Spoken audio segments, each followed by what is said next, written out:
ಮೂಲಂಗಿಯನ್ನ ನಾವು ಈಸಿಯಾಗಿ ನಮ್ಮ ಗಾರ್ಡನ್ ನಲ್ಲಿ ಅಥವಾ ಗ್ರೋ ಬ್ಯಾಗ್ ನಲ್ಲಿ ಬೆಳಿಬಹುದು. ನನ್ಗೆ ಜಾಗ ಇದೆ ಅಂತ ನಾನು ನೆಲಕ್ಕೆ ಹಾಕಿದ್ದೀನಿ. ನೋಡಿ ಚೆನ್ನಾಗಿ ಬಂದಿದೆ. ತುಂಬಾ ಕಿತ್ಬಿಟ್ಟಿದೀವಿ, ಅದ್ರ ವಿಡಿಯೋ ಇಲ್ಲ. ಬಟ್ ಇವಾಗ ಒಂದ್ 4-5 ಮಾತ್ರ ಉಳ್ಕೊಂಡಿದೆ. ಅದನ್ನ ಕೀಳೋದನ್ನ ನಾನು ತೋರಿಸ್ತಿದ್ದೀನಿ. ಇದು ಸ್ವಲ್ಪ ಚಿಕ್ಕದೇ ಇದೆ, ಬಟ್ ಎಲೆ ಎಲ್ಲ ಚಿಗುರ್ಕೊಂಡು ಬೆಳೆದು ಹೋಗ್ಬಿಟ್ಟಿದೆ. ಅಂದ್ರೆ ಸೀಡ್ಸ್ ಎಲ್ಲ ಬರೋಕೆ ಸ್ಟಾರ್ಟ್ ಆಗ್ಬಿಟ್ಟಿದೆ. ಸೊ ನಾ ಕೀಳ್ತಿದ್ದೀನಿ. ಇವಾಗ ಲಾಸ್ಟ್ ಉಳ್ಕೊಂಡಿರೋದೊಂದು 4-5 ಗಿಡದಲ್ಲಿ ಏನಾಗಿದೆ ಅಂದ್ರೆ ಎಲೆಗಳೆಲ್ಲ ಬಲ್ತೋಗ್ಬಿಟ್ಟಿದೆ, ಬಟ್ ಮೂಲಂಗಿ ದೊಡ್ಡದಾಗಿಲ್ಲ, ಹಂಗಾಗಿದೆ. ಸೊ ನಾನು ಇದನ್ನ ಕಟ್ ಮಾಡ್ತಿದ್ದೀನಿ. ಯಾಕೆಂದ್ರೆ ಪಲ್ಯನಾದ್ರೂ ಮಾಡ್ಕೊಬಹುದು ಎಲೆನ. ಮೂಲಂಗಿ ಬೆಳೆಯೋ ತನಕ ಬಿಟ್ಬಿಟ್ರೆ ಎಲೆಗಳು ಹಾಳಾಗ್ಬಿಡತ್ತೆ. ಸೊ ಕೆಲವೊಂದು ಬಲ್ತಿದೆ, ಕೆಲವೊಂದು ಇನ್ನು ಬಲ್ತಿಲ್ಲ. ಎಲೆಗಳು ಬಲ್ತ್ ಬಿಟ್ಟಿದೆ, ಎಲೆ ಜೊತೆಗೆ ಅದಕ್ಕೆ ಸೀಡ್ಸ್ ಆಗೋಕೆ ಹೂಗಳು ಬಂದ್ಬಿಟ್ಟಿದೆ. ನಮ್ಗೆ ಸೀಡ್ಸ್ ಬೇಕು ಅಂದ್ರೆ ನಾವು ಅದನ್ನ ಇಟ್ಕೊಂಡು ಸೀಡ್ಸ್ ಅನ್ನ ಮಾಡ್ಕೊಬಹುದು.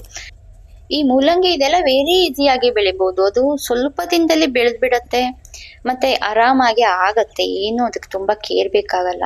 ನಾವು ಗ್ರೋ ಬ್ಯಾಗ್ ನಲ್ಲಿ ಹಾಕಿದ್ರು ಈಸಿಯಾಗಿ ಆಗತ್ತೆ, ಅಥವಾ ನೆಲಕ್ಕೆ ಹಾಕಿದ್ರು ಆಗತ್ತೆ. ನೆಲಕ್ಕೆ ಹಾಕ್ತಾವಾಗ ಒಂದೇ ಪ್ರಾಬ್ಲಮ್ ಅಂದ್ರೆ ನೋಡಿ, ಈ ತರ ಕಳೆಗಳು ಜೊತೆಗೆ ಬೆಳ್ಕೊಂಡ್ಬಿಡತ್ತೆ. ಅದನ್ನ ನಾವು ಕ್ಲೀನ್ ಮಾಡ್ಕೊಬೇಕಾಗತ್ತೆ, ಅದೇ ಪ್ರಾಬ್ಲಮ್. ಗ್ರೋ ಬ್ಯಾಗ್ ನಲ್ಲಿ ಅಷ್ಟೊಂದು ಕಳೆಗಳಾಗಲ್ಲ. ಇಲ್ಲ ಅಂದ್ರೆ ಎಲ್ಲಾದ್ರೂ ಈಸಿಯಾಗಿ ಆಗತ್ತೆ. Easy maintenance. ನೀವು ವಾಟರ್ ಹಾಕಿ ಸ್ವಲ್ಪ ಗೊಬ್ಬರ ಇದು ಹಾಕ್ಬಿಟ್ರೆ ಸಾಕು, ಅದು ಚೆನ್ನಾಗಿ ಬೆಳ್ಕೊಂಡ್ಬಿಡತ್ತೆ, ಮತ್ತೆ ಬೇಗ ಬೆಳೆದ್ಬಿಡತ್ತೆ.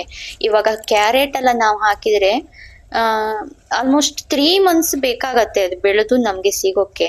ಮಾರ್ಕೆಟ್ ನಲ್ಲಿ ಅದು ಹಿಂಗೆ ಅಷ್ಟು ಬೇಗ ತರ್ತಾರೋ ಗೊತ್ತಿಲ್ಲ, ಬಟ್ ನಾವು ಮನೇಲಿ ಹಾಕಿದವಾಗ ಕ್ಯಾರೆಟ್ ತುಂಬಾ ದಿನ ಹಿಡಿಯತ್ತೆ. ಬೀಟ್ರೂಟ್ ಆಗಿರ್ಲಿ, ಕ್ಯಾರೆಟ್ ಆಗಿರ್ಲಿ, ಅದು ಗ್ರೋ ಆಗೋಕೆ ತುಂಬಾ ದಿನ ಹಿಡಿಯತ್ತೆ. ಬಟ್ ಮೂಲಂಗಿ ಸೀಡ್ಸ್ ಅನ್ನ ನಾವು ಹಾಕಿದ್ರೆ ತುಂಬಾ ಬೇಗ ಗಿಡ ಆಗತ್ತೆ, ತುಂಬಾ ಬೇಗ ಅದು ಬೆಳೆದು ಮೂಲಂಗಿ ರೆಡಿ ಆಗ್ಬಿಡುತ್ತೆ. ನಾವು ಅದನ್ನ ಯೂಸ್ ಮಾಡ್ಬೋದು.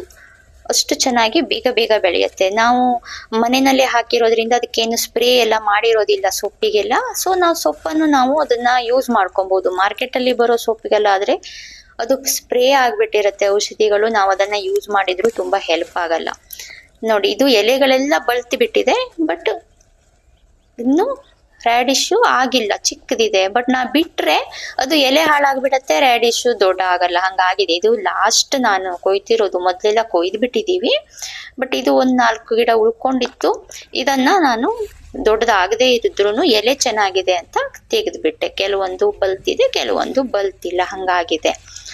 ಬಟ್ ತುಂಬಾ ಚೆನ್ನಾಗಿ ಬೇಗ ಬರತ್ತೆ. ನಾವು ಮೂಲಂಗಿನ ಹಾಕೊಂಡ್ರೆ ನಮ್ಗೆ ತುಂಬಾ ಚೆನ್ನಾಗಿ, ಅದು ಲೋ ಮೇಂಟೆನೆನ್ಸ್. ನೋಡಿ, ಇಲ್ಲೆಲ್ಲ ಹಾಕಿದೀವಿ, ಕಿತ್ಬಿಟ್ಟಿದೀವಿ. ಇವಾಗ ಕಿತ್ತೋದ್ರಲ್ಲಿ ಗೆಡ್ಡೆಕೋಸನ್ನ ನಾವು ಹಾಕಿದೀವಿ. ಇಲ್ಲೊಂದ್ 4 ಗಿಡ ಉಳ್ಕೊಂಡಿತ್ತು, ಅದನ್ನ ನಾನು ಇವಾಗ ಕಿತ್ಕೊಂಡಿದ್ದೀನಿ. ಈ ತರ ಸೊಪ್ಪುಗಳು ಚೆನ್ನಾಗಿದೆ. ಮೂಲಂಗಿ ಅಷ್ಟೊಂದು ದೊಡ್ಡದಾಗಿಲ್ಲ. ಇದು ನಾವು ಮೊದ್ಲೆಲ್ಲ ಕಿತ್ತಿರೋದು.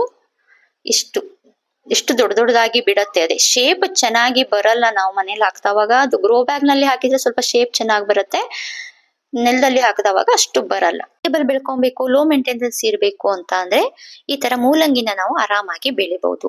ತುಂಬಾ ಟೈಮು ವೇಸ್ಟ್ ಆಗಲ್ಲ, ತುಂಬಾ ಕೇರು ಬೇಕಾಗಲ್ಲ, ಆರಾಮಾಗಿ ಬೆಳಿಬಹುದು. ಟ್ರೈ ಮಾಡಿ. Thank you for watching.